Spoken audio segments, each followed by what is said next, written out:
पाकिस्तान में इस वक्त इलेक्शन का दौर है। जो इलेक्शन की सूरत हाल है ये मुसलसल कभी हमें कम्प्लेक्स होती हुई नज़र आती है, कभी ये उम्मीद नज़र आती है कि 8 फरवरी 2024 आम इंतखाबात का दिन होगा। आने वाले दिनों में मरीम नवाज शरीफ साहिबा भी कन्वेंशन का इनेकाद कर रही हैं और उनका इसी महीने गुजरात में एक कन्वेंशन है और इसका टाइम होता है। तो मैं समझता हूँ कि बड़ा बर वक्त हमने अपनी सारी एक्सरसाइज जो है वो ज़ोरों शोरों से शुरू की। मियां नवाज शरीफ साहब क्या चौथी बार पाकिस्तान के वज़ीर आज़म बन पाएंगे? हमने इस मुल्क को एक तबाही से उठा के स्टेबल इकॉनमी की तरफ लेके गए। डॉलर जो था वो 104 पे था, पेट्रोल 105 पे था। तो ये सारी चीज़ें, डॉलर और पेट्रोल की जो रेट था, मियां नवाज शरीफ ने उसको बड़ा कंट्रोल रखा। जो 16 महीने मिले उसमें हमने मुल्क को डिफ़ॉल्ट से बचाया। खान साहब ने 4 साल में जो बेड़ा गर्क किया था उसको बेहतर किया।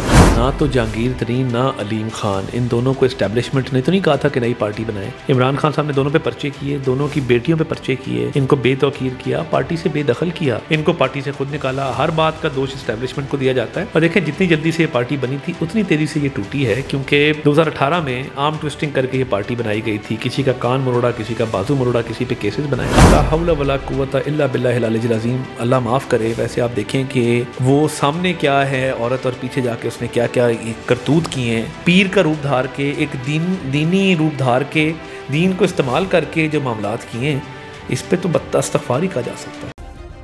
सब्सक्राइब करें और बेल दबाएं ताकि कोई खबर रह न जाए। अस्सलाम वालेकुम, आप देख रहे हैं बोल न्यूज़ और मैं हूं सैयद अली रज़ा। पाकिस्तान में इस वक्त इलेक्शन का दौर है और उस तरह इलेक्शन कैंपेन, रैलियां और वो जो इलेक्शन का एक माहौल होता है वो नज़र नहीं आ रहा। इस वक्त तहरीक इंसाफ के जो साबिक चेयरमैन हैं वो भी बज़ाहिर हमें माइनस होते हुए नज़र आ रहे हैं और जो इलेक्शन की सूरत हाल है ये मुसलसल कभी हमें कम्प्लेक्स होती हुई नज़र आती है, कभी ये उम्मीद नज़र आती है कि 8 फरवरी 2024 आम इंतखाबात का दिन होगा। मुस्लिम लीग नून की लीडरशिप ने चौधरी शुजात साहब से भी मुलाकात की है और बहुत सारी डेवलपमेंट्स हुई हैं। मेरे साथ इस वक्त अता तारड़ साहब मौजूद हैं। भाई वक्त का बहुत शुक्रिया। आज आप माशाल्लाह हैंडसम, प्यारे और ख़ास तौर पर आज आंखों में ऐसी चमक है कि लगता है कि बड़ी सेटलमेंट हुई है। वो नहीं, हम तो वर्दी के अंदर हैं और ये मुकला का काम होता है, बड़ा स्ट्रेनुअस काम है। तो मैं ये समझता हूँ कि चौधरी शुजात साहब से बड़ी अच्छी वार्म कॉर्डियल मीटिंग रही है। उनसे हमेशा बड़े अच्छे ताल्लुकात रहे हैं और मुस्लिम लीग नून ने हमेशा उनकी खुशी गमी में भी हम शरीक हुए हैं। नवाज शरीफ साहब हमेशा उनका बड़ा रिगार्ड करते हैं और ये दो ऐसे सियासी रहनुमा हैं जिन्होंने कभी एक दूसरे के ख़िलाफ़ को बयानबाजी भी नहीं की। तो अच्छी मुलाकात थी। इससे ब्रेकिंग न्यूज़ क्या है इस मुलाकात? देखिए, ब्रेकिंग न्यूज़ तो इंशाल्लाह इलेक्शन के करीब आएगी। हमने इलेक्शन की मुकम्मल तैयारी शुरू कर दी है। मियां नवाज शरीफ की वापसी के साथ जो जलसा हुआ एक कामयाब जलसा था। उसके बाद हमने बलूचिस्तान का विज़िट किया, बड़ा एक तवील विज़िट था जिसके अंदर इलेक्टेबल से मुलाकात की, लोगों की शमूलियत की। सिंध का विज़िट किया, कराची गए, वहाँ पे MQM से मीटिंग्स हुई, बाकी जमातों से मीटिंग्स हुई। तो हमने अपना होमवर्क मुकम्मल कर लिया है और पार्लिमानी बोर्ड की तवातर के साथ मीटिंग्स हो रही हैं जिसके अंदर हम लोगों को बाकायदा शॉर्टलिस्ट कर रहे हैं कि किस कैंडिडेट ने कहाँ से इलेक्शन लड़ना है। तो मैं समझता हूँ कि बड़ा बर वक्त हमने अपनी सारी एक्सरसाइज जो है वो ज़ोरों शोरों से शुरू की। तो साहब, आपको लगता है कि मियां नवाज शरीफ साहब क्या चौथी बार पाकिस्तान के वज़ीर आज़म बन पाएंगे? तासुर इस वक्त ये है कि मियां साहब की जिस तरह वापसी हुई है और उसके वापसी पर ग्रेंजर सेट, बड़े इवेंट्स और फिर एवन फील्ड रेफरेंस से मियां साहब का बाइज़्ज़त बरी होना और ये सारा का सारा जो एक मंजरनामा है, यूँ लग रहा है कि शायद एस्टेब्लिशमेंट के साथ आप एक पेज पर हैं। देखिए, मैं ये समझता हूँ कि इमरान खान का प्रोजेक्ट लॉन्च किया गया था और उनको लॉन्च करने के नतीजे में मियां नवाज शरीफ पर केसेस बनाए गए, उनको रास्ते से हटाया गया। तो अब अगर वो जुल्म ज़्यादती रिवर्स हो रही है तो ये बिल्कुल मैं नहीं कहता कि इस्टेब्लिशमेंट की बैकिंग से है। ये बेसिकली 5 साल से हमारी अपीलें दायर थीं, इंसाफ कभी ना कभी होना था। और देखिए, जिस तरीके से आप देखें कि अरशद मलिक की वीडियो हो, शौकत अजीज़ सिद्दीकी की स्टेटमेंट हो कि 5 साल की मेहनत ज़ाया हो जाएगी, दिन ब दिन मियां नवाज शरीफ के बेगुनाही के सबूत आए हैं। तो ये कोई, मैं समझता हूँ कि नाइंसाफ़ी का रिवर्स होना, अदलिया का इंसाफ करना, मैं समझता हूँ ये इसका एक वक्त होता है, ये होना ही था। यानी आप समझते हैं कि जो 2018 में हुआ था, जिस तरह मुस्लिम लीग नून के लोग धड़ाधड़ बड़ी तादाद में पार्टी को छोड़ के तहरीक इंसाफ का हिस्सा बने, उनके कारोबार बंद हुए, अब आप समझते हैं कि ये वाला जो रिवाइवल हो रहा है ये वही मतलब उसी पैराहे में हो रहा है, उसी की एक कड़ी है सर? देखें, बात यह है कि ना तो जहांगीर तरीन ना अलीम खान, इन दोनों को इस्टेब्लिशमेंट ने तो नहीं कहा था कि नई पार्टी बनाए। इमरान खान साहब ने दोनों पे पर्चे किए, दोनों की बेटियों पे पर्चे किए, इनको बेतौकीर किया, पार्टी से बेदखल किया। ये वो लोग थे जो ग्राउंड रियलिटीज़ को समझते थे, जो पाकिस्तान के इलेक्टेबल्स के साथ कनेक्टेड थे, जिनका लोगों के साथ एक अच्छा रवैया, अच्छा बर्ताव था, ये लिंक्ड थे पॉलिटिकल लोगों के साथ। इनको पार्टी से खुद निकाला। हर बात का दोष इस्टेब्लिशमेंट को दिया जाता है। और देखें, जितनी जल्दी से ये पार्टी बनी थी उतनी तेज़ी से ये टूटी है, क्योंकि 2018 में आर्म ट्विस्टिंग करके ये पार्टी बनाई गई थी। किसी का कान मरोड़ा, किसी का बाजू मरोड़ा, किसी पे केसेस बनाए। अब मैं ये समझता हूँ कि हमारा ये मुतालबा था जब नो कॉन्फिडेंस मूव हुई उससे पहले कि इदारा न्यूट्रल हो जाए, क्योंकि इमरान खान साहब इवन बजट पास करवाने के लिए फ़ोन करवाते थे। इदारा न्यूट्रल हुआ तो वो एक दिन भी नहीं चल सके। तो देखिए ना, एक उनको पूरी सपोर्ट थी। तो हमारा तो मुतालबा ही वोट को इज़्ज़त दो का ये था कि इदारा न्यूट्रल हो। तो नो कॉन्फिडेंस की मूव जो थी जब हमने की, तो इदारा उससे पहले न्यूट्रल हो चुका था। और जब न्यूट्रल भी हुआ तो इन्होंने कहा जानवर फ्लांट हम कहाँ। और मैं समझता हूँ कि इनको आदत पड़ गई थी कि तमाम इदारे इनको सपोर्ट करते थे।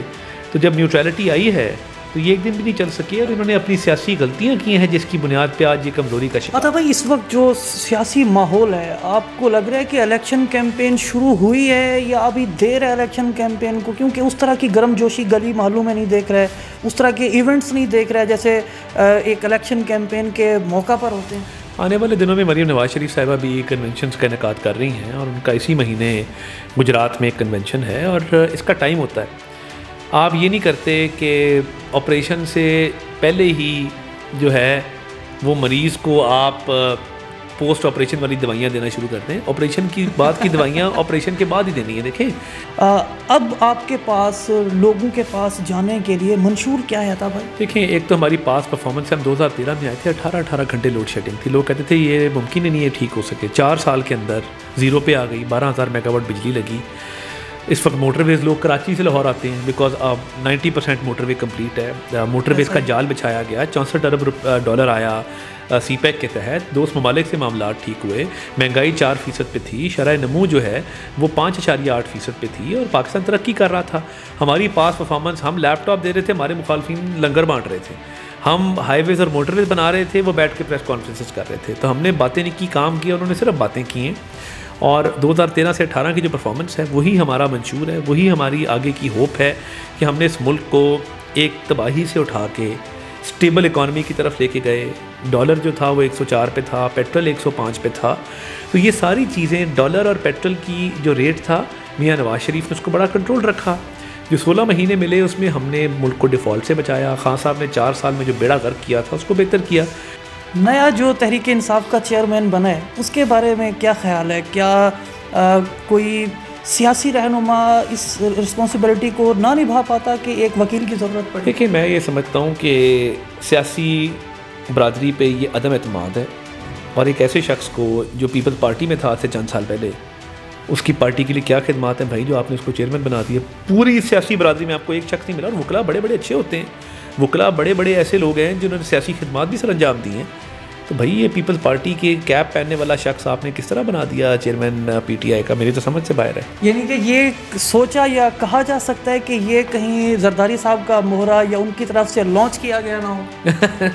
मैं ये नहीं समझता, मगर जरदारी साहब की दूरंदेशी, दानिशमंदी और सियासी बसीरत की दाद देनी पड़ेगी। तो हो सकता है गौर खान जो है वो जरदारी साहब के मदाह हों, मैं क्या कह सकता हूँ इस पर। अच्छा, इस वक्त बिलावल भुट्टो साहब जो हैं वो लेवल प्ले फील्ड मांग रहे हैं। फिर दूसरी जानिब कल गालबन मुलाकात होती है सरबरा JUF की आप मियां नवाज शरीफ साहब के साथ, और वहाँ से जो इलेक्शन के जो हालात हैं वो हमें सवाल निशान उसके ऊपर लगता हुआ नज़र आ रहा है। तो क्या आप समझते हैं कि 8 फरवरी को इलेक्शन होंगे, और अगर इलेक्शन नहीं होते तो फिर मुस्लिम लीग नून अदालत में जाएगी, या फिर अगर इलेक्शन नहीं होते तो इस फैसले के ऊपर इत्तेफाक करेगी? प्लानिंग क्या है आपकी? देखिए, मैं नहीं समझता इलेक्शन में कोई ताख़ीर होगी। बिलावल भुट्टो जरदारी साहब की एक बिला वजह की ज़िद है, और वो मेरा ख्याल है उनको और कोई पॉइंट, सियासी पॉइंट स्कोरिंग के लिए नहीं मिला, तो उन्होंने लेवल प्लेइंग फील्ड का जो है एक नारा लगा दिया। जरदारी साहब तो कह रहे हैं लेवल प्लेइंग फील्ड है, वो EC पे भी एतमाद का इजहार कर रहे हैं। तो बाप बेटा आपस में नोट्स एक्सचेंज कर ले तो बेहतर होगा। पहली बात ये। दूसरा, मुझे इलेक्शन में ताख़ीर की कोई सूरत नज़र नहीं आती।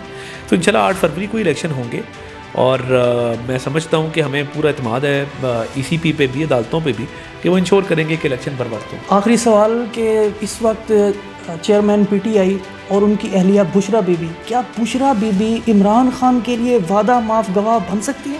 ला हौला वला कुव्वता इल्ला बिल्लाहिल अलील अज़ीम। अल्लाह माफ़ करे। वैसे आप देखें कि वो सामने क्या है औरत और पीछे जाके उसने क्या क्या करतूत किए हैं, और जिस तरह अब ये स्टेटमेंट सामने आ रही हैं, मैं अब क्या कहूँ, खबर फरीद मानिका साहब की स्टेटमेंट है, वो मुलाजिम की स्टेटमेंट है, चीज़ें जिस तरह चल रही हैं, भैया आपने एक पीर का रूप धार के, एक दीनी रूप धार के, दीन को इस्तेमाल करके जो मामलात किए हैं, इस पे तो इस्तग़फ़ार ही कहा जा सकता है। सब्सक्राइब करें और बेल दबाएं ताकि कोई खबर रह न जाए।